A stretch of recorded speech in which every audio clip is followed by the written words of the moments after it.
Salom sizlar, Timur. Honor X9D ni so'raganmidlaringiz va nihoyat men ushbu telefonni topib olib keldim va bu telefonga hech narsa qilmadi.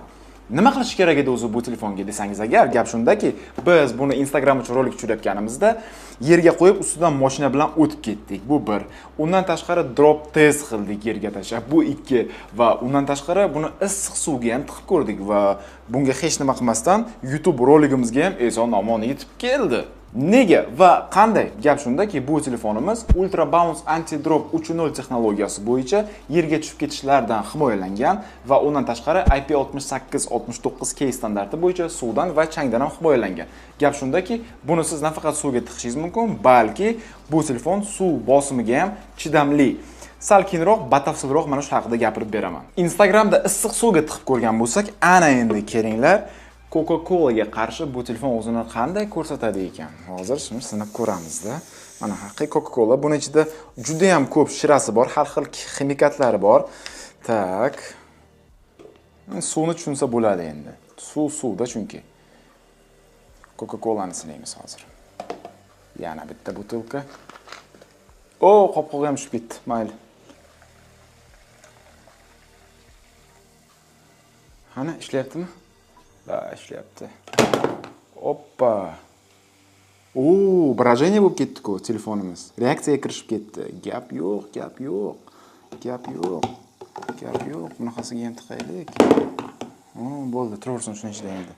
Birozdan keyin qaytib kelamiz bu telefonga. Endi drop test qilib ko'ramiz. Tak, boshlaymiz. 1 metr taxminan mana shuncha bo'lsa kerak, ha?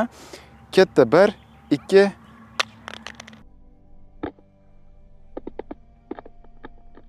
3. Sakrab ketdi telefonimiz.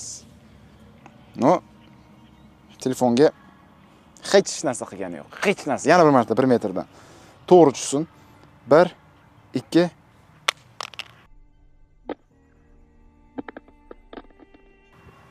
Bu safar sal normal tushdi endi. Lekin do'stlar, mana ko'rsatay sizlarga. Mana ekraniga hech vaqo qilgani yo'q. Endi 1,5 metr. 1,5 metr ham taxminan mana shuncha bo'lsa kerak, ha? Mana shuncha bo'la qolsin. 1 2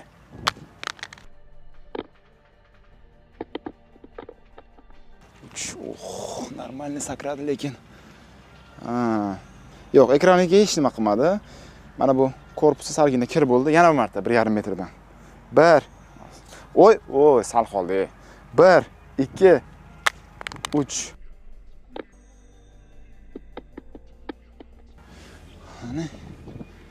Yo'q. Bunga babshi ta'sir qilmaydimi deyman-a? Xo'sh, bu telefonimizning narxi 4,479,000 so'mdan boshlanadi. Qani ko'raylikchi, Honor bizga bu narx uchun yana nimalar beryapti. Keyin komplektatsiyasini ko'ramiz. Tak. Korobkasi mana bunday tarzda qalingina. Konvertiki bor. Konvertikning ichida mana bunday skrepkasi bor va qora rangli silikonoviy g'ilofi bor ekan. Mana chiroyli. Va undan tashqari adapter pitaniyasini ko'ramiz. Necha watt? Tak, 66 wattlik adapter pitaniya va USB Type-C ga USB-A porti bor. Fast charge ni albatta qo'llab-quvvatlaydi. Qani endi telefonimizni qo'yaylikchi. Ishlayaptimi? Ishlayapti. Hammasi chotki, gap bo'lishi mumkin emas. Hech nima qilgani yo'q.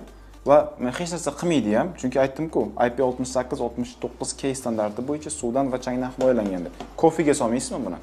Hech nima qilmaydi baribir. Xo'sh, endi yuvib kelay, bitta qo'lim shirab ketdi bo'lmasa. Dizaynga keladigan bo'lsak, Honor o'z repertuarida har yili qanaqadir bir yangilik qilishga harakat qilyapti.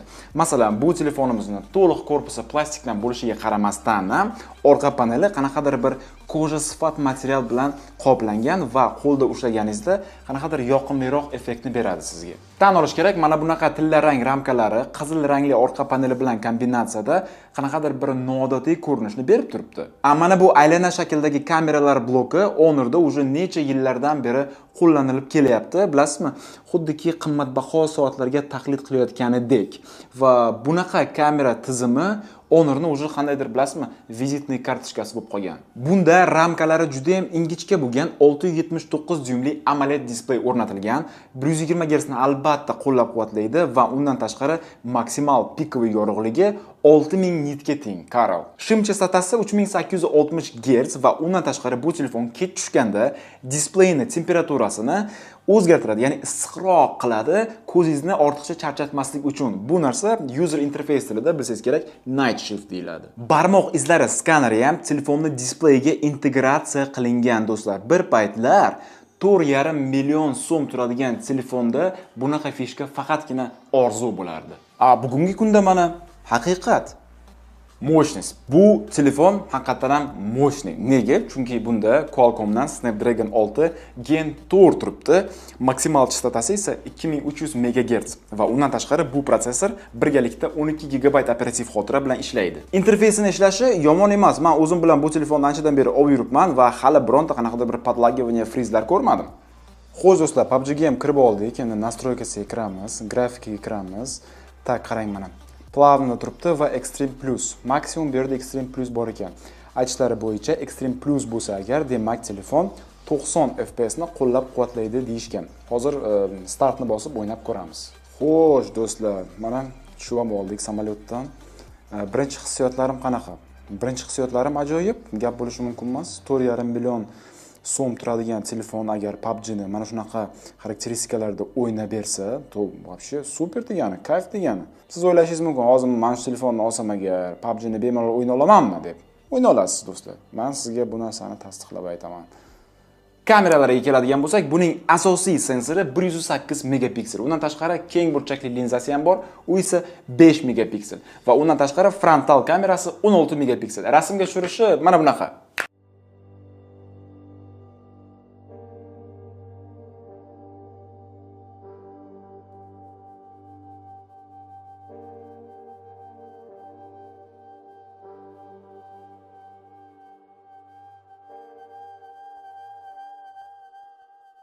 Xo'sh do'stlar, mana Honor X9 da telefonimizda ham video tushirib ko'ryapmiz. Xullas, bu telefon 4K formatiga qo'ysangiz 30 kadrda tushiradi. Agarda 60 kadrda tushirmoqchi bo'lsangiz, to 1080p ga qo'yishingiz kerak bo'ladi. Endi mana o'zingiz hozir ko'ring, 4K 30 kadrda olyapmiz. Qay darajadagi sifat bor? Ovoz bo'yicha ham, stabilizatsiya bo'yicha ham, kartinkadagi detalizatsiya bo'yicha ham. Marhamat, mana bugun havo kakras ochilib berdi. Mana musaffo osmon, havoyimiz ham nisbatan toza. Qanday kartinka?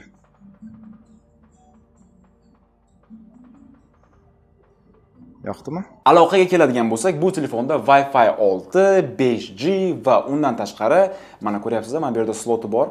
Ikkita jismoniy nano sim karta ketadi. Dinamiklari stereo, mono emas, iPhone Air nikiga o'xshab.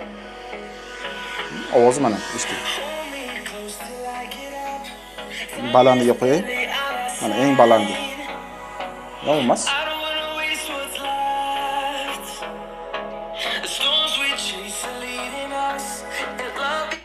Yaxshi.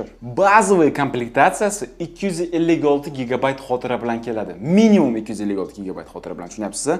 Va korobkasining ichidan bu telefonimizga Android 15 o'rnatilgan bo'ladi va uni ustidan bu telefonimizning o'zining firmenniy оболочкасы Magic OS 9.0 o'rnatilgan bo'ladi. Bu telefonning menga eng asosiy yoqgan jihati bu uning mustahkamligi bo'ldi. Nega? Chunki biz baribir barchamiz insonmiz va ora-orada xato qilib turamiz, o'zimiz bilib bilmasdan. Hech kim mukammal bo'la olmaydi. Masalan, siz o'zingizga telefon oldingiz deylik, unaqa. Ming uni asrashga harakat qiling, ming chihol kiydiring, stiklo kiydiring, balo qiling, battar qiling, baribir ham u ba'zida qo'lingizdan tushib ketadi yerga yoki ustiga kofe to'kilib ketishi mumkin, balo bo'lishi mumkin, battar bo'lishi mumkin. Va endi siz buni pulga olasiz-ku baribir, to'g'rimi? Tekinga kelmaydi-ku. Mana shunaqa holatlardan keyin ham telefonga hech narsa qilmasa, masalan, tushib ketdi ekrani sinmadi yoki kofe ustiga to'kildi, telefon buzilmadi, dalish ishlashni boshlayapti. Sizni mana shunaqa jihat ortiqcha xarajatlardan saqlab qoladi va bu katta plyus hisoblanadi. Va shu narsani sizga ta'minlab berish uchun bu telefonimizni displeyida himoya oyna sifatida Corning Gorilla Glass Victus 2 xizmat qiladi. Va uni ustiga boya aytganimdek IP68-69K standarti ustiga kofe to'kilib ketsa ham hech nima bo'lmasligini ta'minlab beradi. Mani hayratlantirgan narsa bilasizmi nima bo'ldi? Mana qarang, mana telefonimizning hajmi mana bunaqa. Ingichka telefon, juda ham kompaktniy, qo'lda turishi qulay va hokazo. Va bu telefonning batareyasining hajmi qancha deb o'ylaysiz? O'zingizning fikrlaringizni izohlarda bitta yozib qoldirib keting-da. 5000 mi, 5500 mingmi, qancha 6000 mi, qancha deb o'ylaysiz? Mana yozing-da fikrlaringizni. Men juda ham hayratlanib turibman, qanday qilib bunaqa telefonning ichiga 8300 mAh hajmga ega batareyani tiqishi mumkin. Qanday qilib? Bilasizlar, 3 kunga yetyapti. 3 kunga zaryadi yetyapti. Chunki hozir masalan 10000 mAh hajmga ega power bankni oladigan bo'lsak, u power bank bu telefondan 2 martaga qalinroq bo'ladi. 10000 bilan 8300 mAh taxminan bir xil, ikkalasi bir-biriga yaqin. Power bank esa u to'laqonli power bank, uni ichi to'liqligicha batareya bilan to'lgan. Tushunyapsizlar? Shunda ham o'shuncha qalin. Bu esa telefon. Buning ichida to'liqligicha batareya bilan to'lmagan. Buning ichida materinskiy platasi bor, sxemalari bor, balosi bor, battar bor. Undan tashqari yana batareya ketishi kerak. Mana, bormi kimdirning shu savolga javobi bormi? Lekin keyin javobini topdim. Bu telefonda aksariyat telefonlarga o'rnatiladigan litiy-ionlik batareya emas, balki kremniy uglerod batareyasi o'rnatilgan ekan. O'shaning uchun ham bunaqa hajm, bunaqa ob'yom bu telefonchani ichiga kirib ketgan. Lekin nima bo'lgan taqdirda ham bu juda ham zo'r ko'rsatkich. Korobkasining ichidan boya ko'rdingiz 66 vatlik adapter pitaniyasi chiqdi. Bu adapter bu telefonni juda ham tez quvvatlaydi. O'zim sinab ko'rdim va undan tashqari bu telefonda reversiv zaryadka ham mavjud. Ya'ni siz 7,5 vatt kuch bilan qanaqadir aksessuarlaringizni, mana bunaqa quloqchinlaringizni telefon orqasiga qo'yib uni quvvatlab olishingiz mumkin. Chunki bu nafaqat telefon, balki bu to'laqonli power bank desa ham bo'ladi. Va Honor'ning o'zini aytishi bo'yicha, agarda ushbu telefonda siz tinmasdan video ko'rsangiz, telefonni 100% ga qo'yib olib, to telefon tinmasdan 24 soatgacha sizga ishlab berishi kerak. Oddiy ishlatish rejimida ushbu telefon sizga 3 kungacha o'z faolligini ushlab berishi kerak. Endi kelinglar, mayli optimist bo'laylik, 3 kun emas, 2 kun ham bo'lsin. 2 kun bu uje juda ham zo'r ko'rsatkich 4,479,000 so'm uchun. Bu shaxsan meni fikrim. Hozirgi paytda AI siz smartfon bu xuddiki tonirovkasiz qora Gentraga o'xshaydi. Shuning uchun ko'nglingizni xotirjam qilsangiz bo'ladi. Chunki bunda bizga o'zi kerak bo'ladigan udalение прохожих va AI FaceTune kabi funksiyalari bor ekan. Ranglariga keladigan bo'lsak, mana bunday qizg'ish jigar rangi bor ekan. Undan tashqari kunchiqar tilla va yarim tun qora ranglari mavjud. 8 ga 256 GB versiyasi 4,479,000 tursa, to 12 ga 256 GB versiyasi 4,829,000 turadi. Narxiga arziydimi? Shaxsan meni fikrim, bunaqa mustahkamlik va bunaqa batareya hajm bilan arziydi. O'ylaymanki sizga bu video yoqdi. Agarda shunday bo'lgan bo'lsa, sizdan bitta like, bitta kommentariy va kanalimizga obuna bo'lib ketish esdan chiqmasin. Sizlar bilan har doimgidek Timur Xatamov, aka Team Line, keyingi rolikda ko'rishguncha.